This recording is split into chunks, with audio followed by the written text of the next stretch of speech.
नमस्कार दोस्तों, आप सभी का स्वागत है हमारे मिस्ट्री टीवी के एक और बेहतरीन एपिसोड में।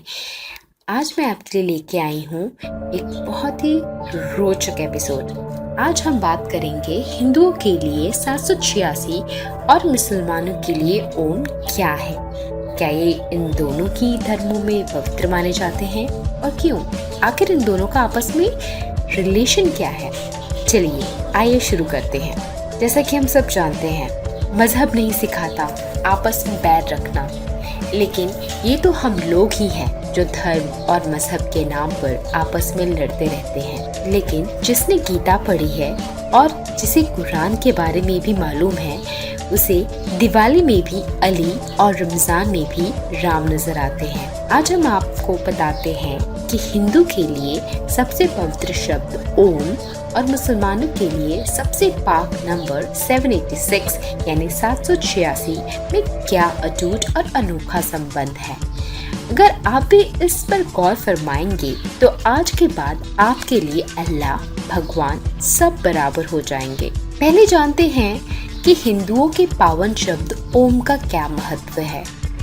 ओम शब्द हिंदुओं के सबसे पावन शब्दों में से एक है।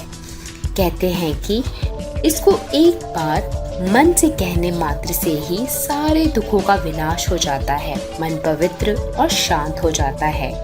इसलिए किसी भी पूजा से पहले ओम शब्द का उच्चारण किया जाता है, जिससे कि पूजा करने वाले जातक की पूजा स्वीकार हो जाए। अब जानते हैं मुसलमानों के पाक नंबर 786 यानी 786 का क्या महत्व है। 786 अंक को हर सच्चा मुसलमान ऊपर वाले का वरदान मानता है। इसलिए धर्म को मानने वाले लोग अपने हर कार्य में 786 अंक के शामिल होने को शुभ मानते हैं।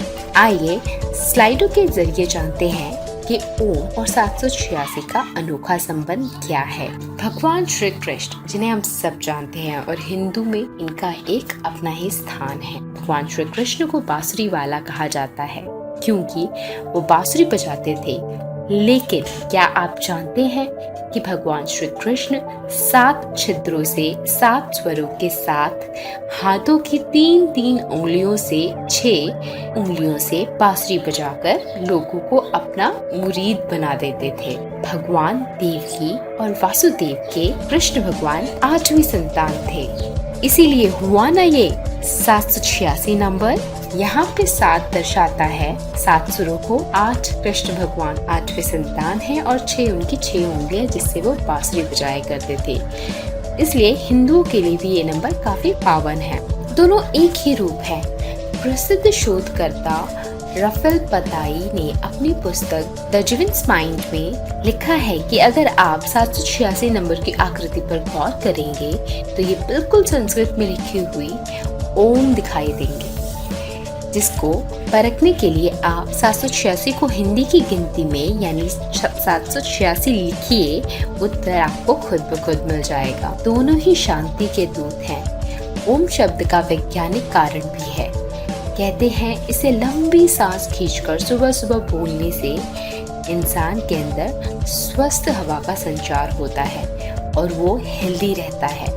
तो अगर 786 भी खड़े होकर बोलिए तो समान चीजें आपके अंदर होती हैं। तो हुआ ना दोनों में खास समानता। पवित्र मानक ओम अगर हिंदुओं का पवित्र मानक है तो 786 मुसलमानों का।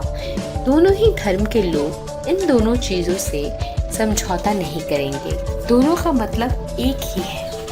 ओम का मतलब शून्य होता है, तो मुसलमानों के यहाँ मूर्ति की पूजा नहीं की जाती है, लेकिन वे 786 के पैगंबर साहब के मानक के रूप में प्रयोग करते हैं। मतलब दोनों ही चीजें एक ही हैं, बस उसे मानने वाले अलग अलग लोग हैं। तो इस तरह से आज हमने ये जाना किस तरह से ओम और 786 नंबर एक दूसरे से अनजाने में ही जुड़े हुए हैं और इन दोनों ही चीजों का इनकी अपनी अपनी संस्कृति, सभ्यता या धर्म कह लीजिए, इसमें एक खासा स्थान है। इसी के साथ आज का ये वीडियो मैं समाप्त करती हूँ। उम्मीद करती हूँ आपको आज का वीडियो पसंद आया होगा। हमारे साथ यूं ही बने रहिए और अपने कमेंट्स लिखना ना भूलिए, इससे हमारा मनोबल बढ़ता है। धन्यवाद।